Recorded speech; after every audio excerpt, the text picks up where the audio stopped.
Olá, povo de Deus, missa do dia de Pentecostes, 5 de junho de 2022. Nossa reflexão de hoje é a partir de Atos 2, de 1 a 11, 1 Coríntios 12, 3b a 7, 12 a 13 e João 20, 19 e 23. Quando chegou o dia de Pentecostes, os discípulos estavam todos reunidos no mesmo lugar. De repente veio do céu um barulho como se fosse uma forte ventania, que encheu a casa onde eles se encontravam. Então apareceram línguas como de fogo, que se repartiam e pousaram sobre cada um deles. Todos ficaram cheios do Espírito Santo e começaram a falar em outras línguas, conforme o Espírito os inspirava. Moravam em Jerusalém judeus devotos de todas as nações do mundo. Quando ouviram o barulho, juntou-se a multidão e todos ficaram confusos, pois cada um ouvia os discípulos falar em sua própria língua. Cheios de espanto e de admiração, diziam: "Esses homens que estão falando não são todos galileus? Como é que nós os escutamos na nossa própria língua?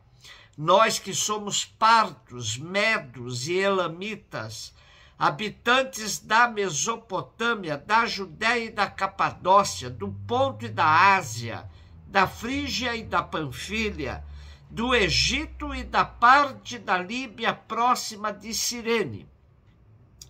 Também romanos que aqui residem, judeus e prosélitos, cretenses e árabes, todos nós os escutamos anunciarem as maravilhas de Deus na nossa própria língua."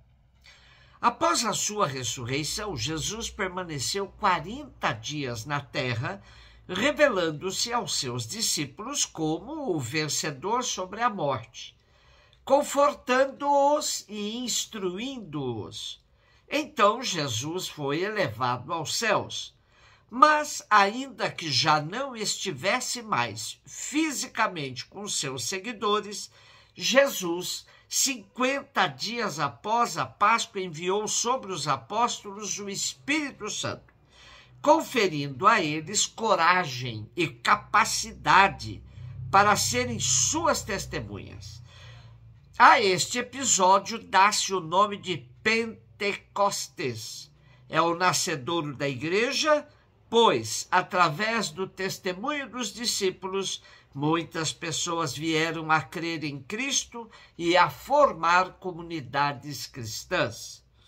Todos os domingos de Pentecostes refletimos sobre este texto de Atos, que nos recorda a vinda do Espírito Santo sobre os discípulos de Jesus, empoderando-os e revelando que quem vive sob a ação do Espírito não encontra qualquer barreira humana para anunciar o projeto de Jesus. Quem vive no Espírito não alimenta qualquer preconceito de raça, cor, classe social ou gênero. Depois de Pentecostes, todos os cristãos se transformam em cidadãos do mundo. 1 Coríntios. Irmãos, ninguém pode dizer Jesus é o Senhor a não ser no Espírito Santo. Há diversidade de dons, mas um mesmo é o Espírito. Há diversidade de ministérios, mas um mesmo é o Senhor. Há diferentes atividades, mas um mesmo Deus que realiza todas as coisas em todos.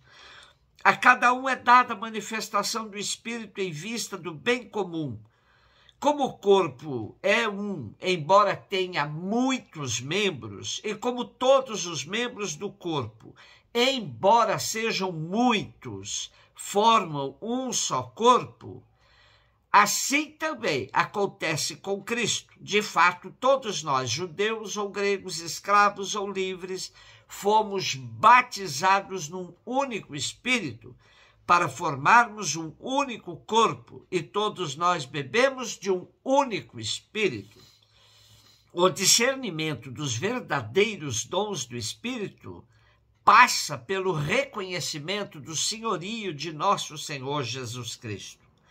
A Trindade é a base sobre a qual a comunidade se constrói. Nesta, toda a ação provém do Pai, todo serviço provém de Jesus, todos os dons provêm do Espírito. Cada pessoa na comunidade recebe um dom e, ao mesmo tempo, é um dom para o bem de todos. Por isso, cada um, sendo o que é e fazendo o que lhe cabe, age para o bem da comunidade, colocando-se a serviço de todos como dom gratuito. Desse modo, cada um e todos se tornam testemunha e sacramento da ação, serviço e dom do Pai, do Filho e do Espírito Santo. Paulo enumera apenas os carismas de direção e ensino. A lista não é completa, pois cada pessoa é um carisma para toda a comunidade. A imagem do corpo é usada para falar da unidade, diversidade e solidariedade que caracterizam a comunidade cristã. Esta é porque forma o corpo de Cristo, dado que todos receberam o mesmo batismo, o mesmo Espírito, que produzem a comunhão e a igualdade fundamental. João 20, 19 a 23. Ao anoitecer daquele dia, o primeiro da semana, estando fechadas, por medo dos judeus, as portas do lugar onde os discípulos se encontravam, Jesus entrou e, pondo-se no meio deles, disse: "A paz esteja convosco." Depois destas palavras, mostrou-lhes as mãos e o lado. Então os discípulos se alegraram por verem o Senhor. Novamente Jesus disse: "A paz esteja convosco. Como o Pai me enviou, também eu vos envio." E depois de ter dito isso, soprou sobre eles e disse: "Recebei o Espírito Santo. A quem perdoardes os pecados, eles lhes serão perdoados. A quem os não perdoardes, eles lhes serão retidos." Jesus hoje nos dá a paz, o shalom, que é a paz plena. Coloca-se no meio dos discípulos, isto é, nem acima, nem abaixo, nem à frente, nem atrás. Coloca-se no meio, igualando todos os discípulos. Concede o poder do perdão dos pecados, não a alguns, mas a todos. A comunidade recebe a paz, o Espírito e o poder do perdão. Porém, é preciso ajudar os discípulos a perder o medo. O medo impede o anúncio e o testemunho. Jesus liberta do medo, mostrando que o amor doado até a morte é sinal de vitória e alegria. Depois convoca seus seguidores para a missão no meio do mundo. Infunde neles o espírito da vida nova e mostra-lhes o objetivo da missão: continuar a atividade dele, provocando julgamento. De fato, a aceitação ou recusa do amor de Deus trazido por Jesus é o critério de discernimento que leva o homem a tomar consciência da sentença que cada um atrai para si próprio. Sentença de libertação ou condenação.